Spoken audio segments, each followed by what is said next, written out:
¿Quién dijo miedo? Si yo camino con el Rey del universo, yo soy el hijo del que todo lo hace nuevo. El dueño de esto es mi papá. ¿Quién dijo miedo? Si para los que creen en él todo es posible. Él me levanta cuando todo está perdido, cuando no hay fuerzas para más. Ahí aparece mi papá. Así es, chicos hermosos, ahí aparece nuestro Padre Celestial cuando parece que todo está perdido, cuando parece que ya nuestras fuerzas no dan para más, y ahí el Señor es nuestro Dios. Por eso lo amo tanto y por eso hago estos videos. Porque lo amo y porque quiero que todo el mundo lo conozca. Y bueno, soy una más de las voces en el desierto. ¿Quién escuchará su voz? ¿Quién será atraído hacia nuestro Señor Jesucristo? ¿Quién conocerá su salvación y le entregará su vida? Pues espero que muchos que vean este video. Y bueno, pues aquí estamos otra vez dando un estudio que se llama Hombres y Mujeres de la Biblia. Los que han estado siguiendo estos estudios verán que apenas vamos como no llegamos ni a la mitad del Antiguo Testamento. Con eso les digo todo. Los salmos están como a la mitad del Antiguo Testamento y no, todavía nos falta bastante para ello. Pero hoy vamos a ver a dos mujeres de la Biblia, ¿sí? Estamos terminando el libro de los jueces y por ello vamos a ver a una mujer llamada Dalila. Y también vamos a comenzar otro libro que se llama el libro de Ruth. Y en esta ocasión vamos a ver también la historia de Noemí. ¿Listos? Comenzamos. Entonces, las historias que vienen en la Biblia, que aunque no son las protagonistas principales de estos libros en la Biblia, pero sí son muy importantes las enseñanzas que nos dejan. Ahora vamos a comenzar con Dalila, porque es el video anterior, ¿verdad?, que vimos, hablando de la vida de Sansón, ¿verdad? En esta historia de los libros de los jueces, más bien del libro de los jueces que vimos en la semana pasada. Dalila en la Biblia nos registra casi nada de ella, ni de sus padres, y muy poco sobre sus antecedentes. Sabemos que procedía del valle de Sorek, que se extiende al oeste de Jerusalén en el país de los filisteos. Es imposible estudiar la vida de Dalila sin mencionar su relación con Sansón. Sansón era un hombre de Dios que se enamoró de ella. Sabemos que Dios no haya incluido esta historia en su palabra si no tuviera principios claves para nuestra vida. Esta historia está en Jueces capítulo 16, versículo 4 y 5, que dice lo siguiente. Aconteció que Sansón se enamoró de Dalila, que era una mujer del valle de Sorek, la cual se llamaba Dalila. Y vinieron a ella los príncipes de los filisteos y le dijeron, engáñale e infórmanos en qué consiste su gran fuerza y cómo lo podríamos vencer, para que lo atemos y lo dominemos. Y cada uno de nosotros te dará 1100 siclos de plata. Recordemos que en ese momento Sansón era el líder de Israel y los filisteos sus enemigos.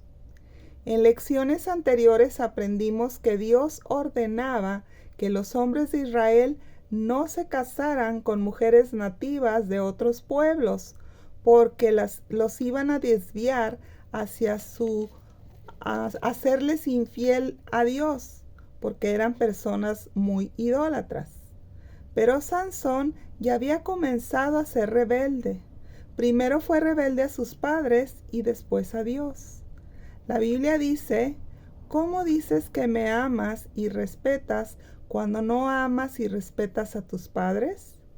Si no amas y respetas a los que ves, ¿cómo dices que me amas a mí, que no me ves ni me conoces?, dice Dios. Sansón tenía la debilidad por las mujeres filisteas. De hecho, ya antes se había casado con otra mujer a la que su suegro traicionó dándola en esposa a otra persona. Los filisteos sabían que la única forma de destruir a Sansón era debilitándolo. Así que acordaron pagarle a Dalila para que averiguara el secreto de su fuerza, y le llegaron al precio a esta joven mujer. Ella, como filistea, estaba siempre dispuesta a utilizar sus encantos para traicionar el amor de Sansón. Sansón y Dalila eran marcadamente diferentes de carácter. Sansón era hijo de padres israelitas piadosos y desde su nacimiento lo habían consagrado para Dios, por lo que Dios lo bendijo con una fuerza inusual, porque sus padres habían cumplido sus votos. Sansón en aquella época fue el 12º juez de Israel. Dios lo había levantado porque era una época muy dura, donde los filisteos eran sus enemigos, y Sansón juzgó a Israel por 20 años.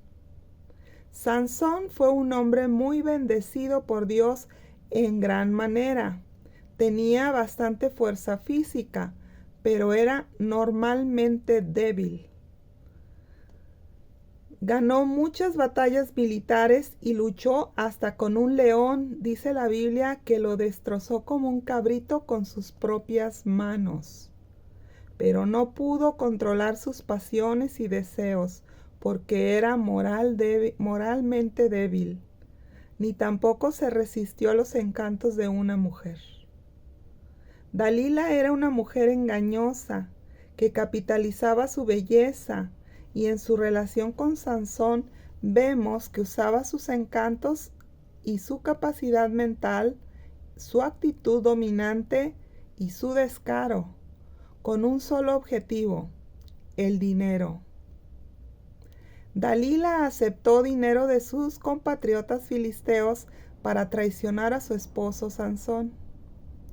A Dalila la compraron con 1100 piezas de plata, y dice la Biblia que todos, no dice cuántos fueron los que pagaron esa cantidad o si todos se juntaron para reunir esa cantidad y darla a Dalila.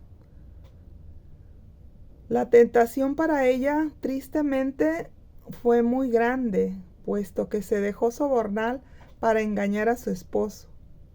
En este punto específico, a lo mejor usted recuerda que Judas Iscariote solo lo compraron por 30 monedas de plata para que traicionara a nuestro amado Señor Jesucristo, el Hijo de Dios.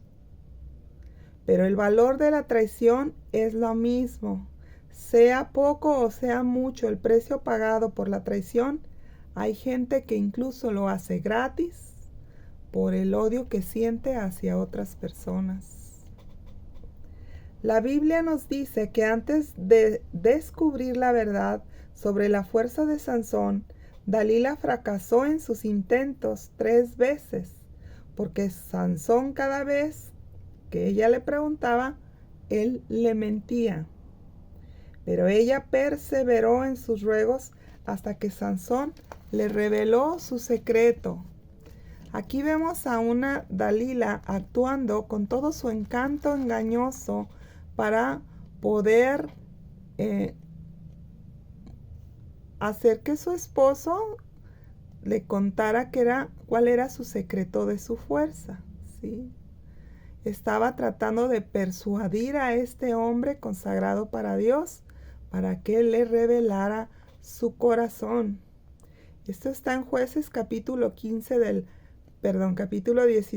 versículo 15 al 20, y dice lo siguiente: ¿Cómo dices yo te amo cuando tu corazón no está conmigo? Ya me has engañado 3 veces y no me has descubierto aún en qué consiste tu fuerza. Y aconteció que, presionándole ella cada día con sus palabras e importunándole su alma, fue reducida a mortal angustia, y le redujo su fortaleza hasta que le descubrió todo su corazón, y le dijo: Nunca a mi cabeza llegó navaja, porque soy nazareo de Dios, desde el vientre de mi madre. Si fuere rapado, mi fuerza se apartará de mí, y me debilitaré, y seré como todos los hombres. La fuerza de Sansón venía de la consagración total para Dios. Y viendo Dalila que le había descubierto su corazón, ella mandó traer a los filisteos para que le pagaran el dinero de su traición, y los filisteos se escondieron cerca de su habitación. En el verso 19 de la Biblia dice que Dalila hizo que Sansón se durmiera en sus rodillas y pidió a un hombre que le rapara 7 mechones de su cabello, es decir, la Biblia dice 7 guadejas de su cabeza, y ella comenzó a afligirlo para probar si ya no tenía fuerza. Y en cuanto vio que ya no era fuerte, gritó, dándole señal a los filisteos para que entraran en su habitación y lo sometieran. El verso 20 dice: Dalila gritó: Sansón, los filisteos sobre ti. Y él despertó de su sueño, se dijo: esta vez saldré como las otras veces y me escaparé de ellos. Pero no sabía que Dios ya se había apartado de él. A Dalila no se le menciona nunca más en la Biblia. Solo podemos asumir que una vez que recibió su dinero, desapareció con él. ¿Qué podremos entonces aprender de esta historia tan fatal? Dalila se destaca como una advertencia eterna acerca del espíritu de traición y el espíritu de codicia, que aún están vigentes en nuestros días. Hoy no solo los hombres son traicionados por personas encantadoras, ahora las mujeres también pueden caer en ello. Hay mucha ambición en el mundo y hay hombres que dejarían todo por tener comodidad, por tener fama, por tener riqueza, por tener lo mismo que las mujeres antes, hasta se prostituían por ello. En el libro de los Proverbios nos advierte con respecto a los métodos de las personas. Por ejemplo, dice Proverbios, el capítulo 7, versículo 4 y 5. Ustedes pueden ver también el versículo 21 al 23 y también el 25 al 27 de Proverbios 7. Yo solo les voy a leer 2 versículos. En el número 4, es Proverbios 7, 4, dice: Di a la sabiduría, tú eres mi hermana, y a la inteligencia, llámale parienta, para que te guardes del hombre y la mujer ajena, y de la extraña que ablanda sus palabras. Salomón, después de ser un hombre muy sabio, le falló también la virtud del carácter de dominio propio, y él fue el que escribió el libro de Proverbios. Y al final de sus días, el rey Salomón, dice la Biblia que contaba hasta con 1000 esposas, pero desobedeció al Señor porque también se casó con mujeres idólatras que lo condujeron al pecado. Recordemos que la Biblia dice que Dios no puede ser burlado. Sansón no cumplió el principio de no casarse con alguien de las naciones paganas. Y este mismo principio se repite en el Nuevo Testamento. Dios no quisiera que sus hijos e hijas sufrieran la pena de un yugo desigual, porque es muy doloroso. Segunda de Corintios capítulo 6, versículo 14 dice, a grandes rasgos: ¿qué compañerismo tiene la justicia con la injusticia? ¿O qué comunión la luz con las tinieblas? Sansón pagó su desobediencia con su vida, y la historia de Dalila nos recuerda que aún la gente consagrada para Dios puede ser engañada por el mundo. Recuerden que cuando la Biblia en el Antiguo Testamento dice pueblo de Dios, significa el pueblo de Israel, un pueblo que Dios apartó para él. Y cuando dice la Biblia en el Nuevo Testamento los gentiles, también nosotros ahora somos pueblo de Dios, por gracias a Jesucristo nuestro Señor, que es el que nos ha apartado para Él con su sacrificio en la cruz del Calvario. Por eso, tanto Israel como la nación de los gentiles, como cristianos, ambos somos el pueblo escogido por Dios. Unos por Dios Padre, que es en el Antiguo Testamento, y ahora en los gentiles escogidos por Jesucristo en el Nuevo Testamento. Y el Padre y el Hijo son uno mismo. Pero los filisteos, cuando habla la Biblia acerca de los filisteos en la historia, nos hace notar que eran gente idólatra, gente pagana, y también nos puede dar la tipología de la humanidad actual, que no pertenece al pueblo de Dios. Y esta historia también nos enseña a que renovemos muy seguido el nuevo pacto con nuestro Señor Jesucristo, que conmemoremos la última cena donde el Señor pidió que al realizarla lo recordáramos a Él, para que nunca olvidemos para qué vino Jesucristo a esta tierra. ¿Verdad que es bastante bonito e interesante? Entonces, como ahora sí que final, ¿qué aprendimos nosotros de esta mujer Dalila? ¿Por qué Dios la dejó ahí?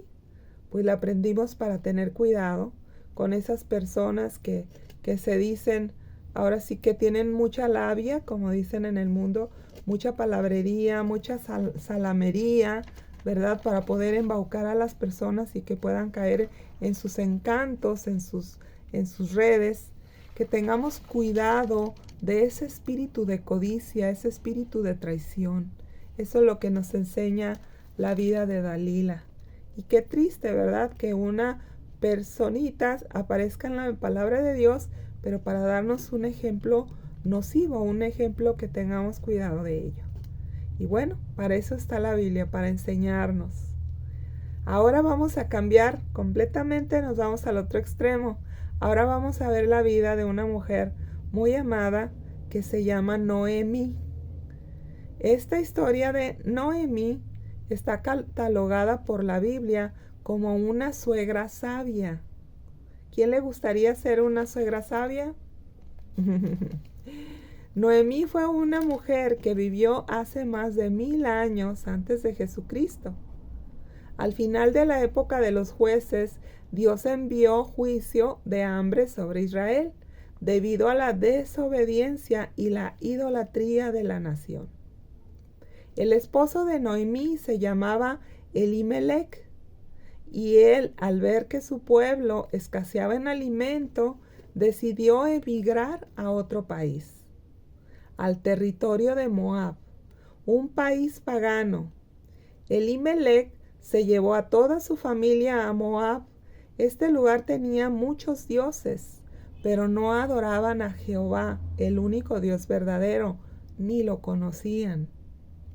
Es importante hacer notar que esta historia comienza con una familia que transgrede las leyes de Dios al salir de su tierra prometida, y la Biblia nos lo muestra porque así podemos ver el precio que se paga cuando Dios da una orden y nosotros desobedecemos.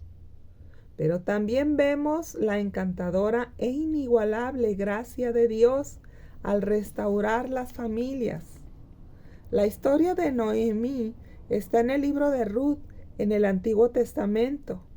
Este libro nos da mucha información acerca de la cultura y el estilo de vida de aquella gente de aquel tiempo. Noemí era originaria, junto con su esposo, del pequeño poblado de Belén de Judea, una provincia de la nación de Israel. Al producirse la escasez de alimento, Noemí y su esposo deciden irse a vivir con sus 2 hijos a Moab. La vida de Noemí no fue fácil. Había tenido que emigrar a una tierra y país extranjero, con cultura, ideología y tradiciones diferentes. Y aunque amaba sinceramente a Dios, ahora ella estaba lejos de su tierra natal. Si alguna vez usted ha sido extranjero en otro país, podrá identificarse fácilmente con Noemí. Y por si no le bastase con semejante dificultad, su esposo se le llegó a morir. Y en poco tiempo también se murieron sus 2 hijos, quedando Noemí con sus 2 nueras viudas, solas y desamparadas. La vida de Noemí se llenó de dolor. No solamente tenía que proveer para su propio sustento, sino también para sus nueras, que también eran viudas. Tal vez se consolaban mutuamente, pero lo que sí podemos ver era que su situación estaba muy difícil. Una de sus nueras se llamaba Orfa y la otra se llamaba Ruth. Ambas nueras no eran judías, sino moabitas, y no compartían la fe de Noemí. Después de la muerte de sus hijos, Noemí decidió regresar a su tierra natal. Ella se enteró que la hambruna, que era la razón por la que habían tenido que emigrar a otro país en su tierra, ya había cesado, por lo que no tenía ninguna razón para quedarse en Moab. Y así decidió regresar a Belén. Que bien dicho de paso, el nombre de Belén significa casa de pan. De esta manera Dios empezó a llamar a Noemí para que volviera a la tierra de donde nunca debieron de haber salido. Ciertamente es asombrosa la gracia de nuestro Señor, que no nos deja cuando nos apartamos de su voluntad, sino que nos trae y restaura con lazos de amor. Esta historia nos muestra una ley espiritual dentro del gobierno de Dios. Nos muestra que cosechamos lo que sembramos más de lo que hemos sembrado después de haberlo sembrado. Las semillas de amor y de fidelidad que Noemí había plantado en la vida de Ruth produjeron una rica cosecha de lealtad y confianza. Asimismo, la influencia de Noemí tuvo un efecto positivo en la relación de su nuera Ruth con Dios. El nombre de Noemí significa placentera, pero ella no podía ver nada placentero dentro de su situación actual. Estaba enfrentando penalidades por ser tentados a creer en el Señor, se habían puesto contra ellos. Pero como hijos de Dios nosotros podemos saber que jamás somos víctimas de nuestras circunstancias, porque Dios puede hacer que todas las cosas cambien en un momento. Cuando lo amamos y seguimos fielmente, dice la Biblia que todo obra para bien a aquellos que lo aman. El Señor siempre tiene un propósito para nuestra vida y obra durante los tiempos difíciles para hacer su voluntad. Cuando Noemí decidió regresar a Belén, sus nueras fueron con ella. Pero a medio camino, Noemí se detuvo a recapacitar que ahora ellas serían extranjeras en su tierra, y por todo lo que ella había pasado, su corazón no pudo soportar ver que estas muchachas tal vez sufrieran fuera de su tierra natal, por lo que les rogó que mejor regresaran con sus familias a Moab. Pero era evidente que estas muchachas estaban más apegadas a su suegra que a sus propias familias. Esto nos puede demostrar que Noemí era una mujer piadosa y buena suegra. Las nueras estaban dispuestas a abandonar su país e irse con Noemí a su tierra. El testimonio de Noemí acerca de Dios debió de haber sido muy claro. Noemí sabía que sus nueras no se quedaban con ella. Noemí se quedaba sola. pero el amor por sus nueras fue mayor que sus propias necesidades para ella, y por eso deseó lo mejor para sus nueras. Debió haber sido un cuadro muy triste ese día, de camino a Belén, cuando Orfa decide regresar a Moab con su familia. Pero luego vemos a Ruth, que le hace una hermosa promesa a su suegra. Ruth le respondió: no me ruegues que te deje y me aparte de ti, porque donde quiera que tú fueres, iré yo, y donde quiera que vivieres, viviré yo. Tu pueblo será mi pueblo, y tu Dios será mi Dios. Cuando llegaron a Belén, la gente al ver a Noemí estaba asombrada del cambio que se había dado en Noemí. Imaginemos cómo debió de haberse sentido Ruth al escuchar lo que se decía de su suegra. Nuevamente vemos la sabiduría de Noemí. Ella no trató de aparentar su estado de viudez. Ella admitió que era una mujer diferente, mas no vemos unas palabras de crítica hacia ella misma o hacia su vida, sino un solemne reconocimiento del cambio que se había producido en su vida. Noemí y Ruth se establecieron en Belén. Ellas eran muy pobres.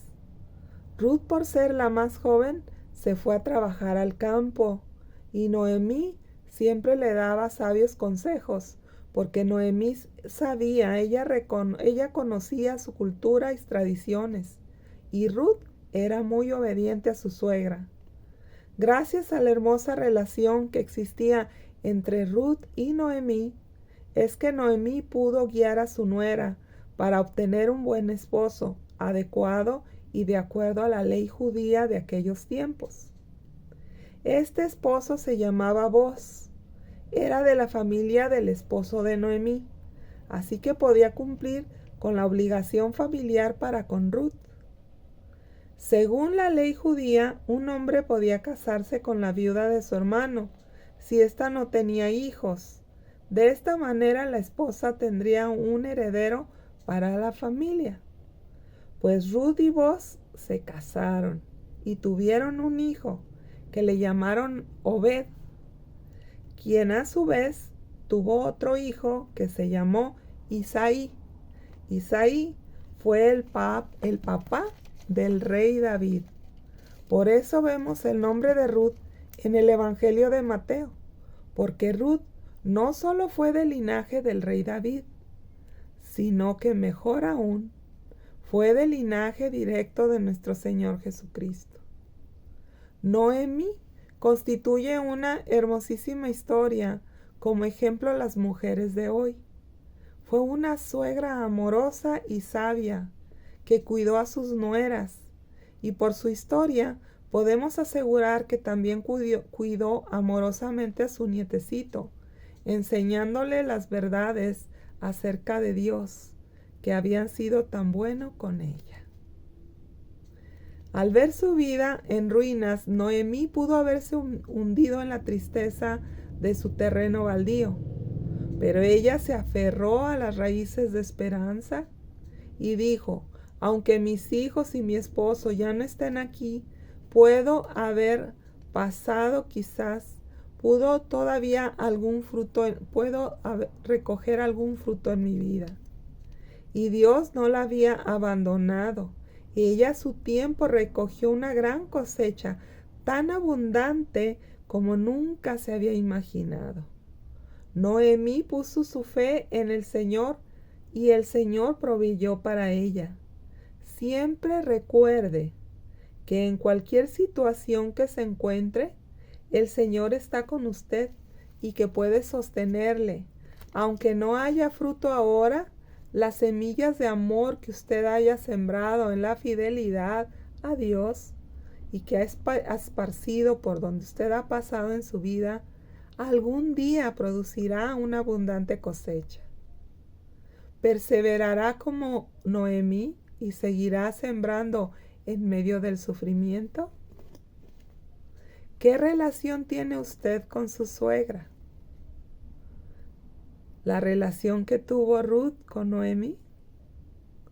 O si usted no está casada, ¿qué relación tiene con su madre?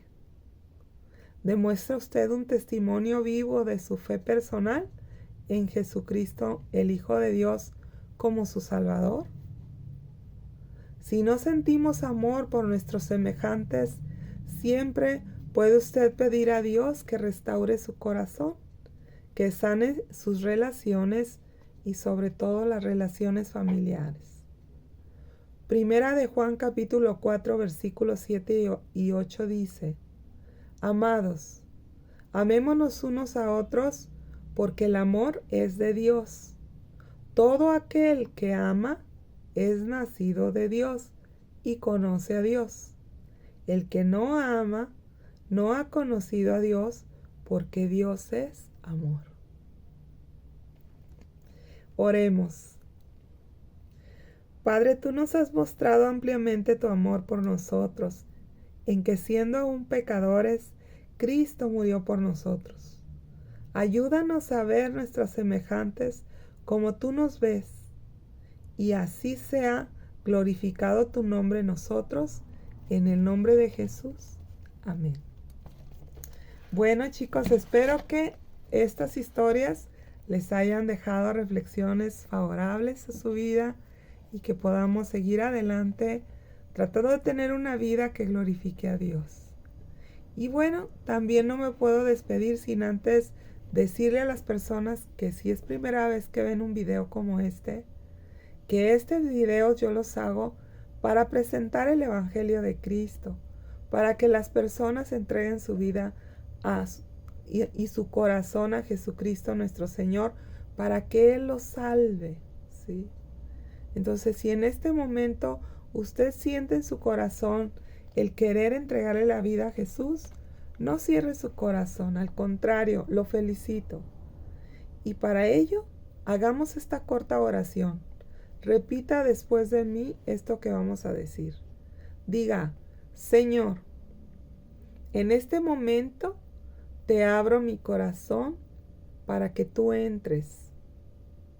Por favor, perdona mis pecados y dame la vida eterna. Creo que al rendir mi corazón a Jesucristo tu Hijo, yo nazco de nuevo y tengo la oportunidad de ser una nueva persona. Y que el día que yo muera, iré a vivir contigo, porque así dice tu Evangelio. Que si creyeres en mi corazón y lo confesare con mi boca, tú me salvarías. Señor, yo creo. Y de hoy en adelante soy tu hijo o tu hija. En el nombre de Jesús. Amén. Y bueno, chicos, pues esto ha sido todo por hoy. Espero que les haya gustado estas dos historias de la Biblia. Hay mucho que explicar a veces de cada historia. Yo me voy en una explicación muy sencilla, muy somera, para aplicarla al día de hoy. Pero si nos profundizáramos, la verdad que estudiar cada historia de la Biblia nos llevaría fácilmente un año, con cada personalidad, porque hay tanto que aprender de estas personas que por algo Dios las puso en la Biblia para que nosotros aprendamos de ellas.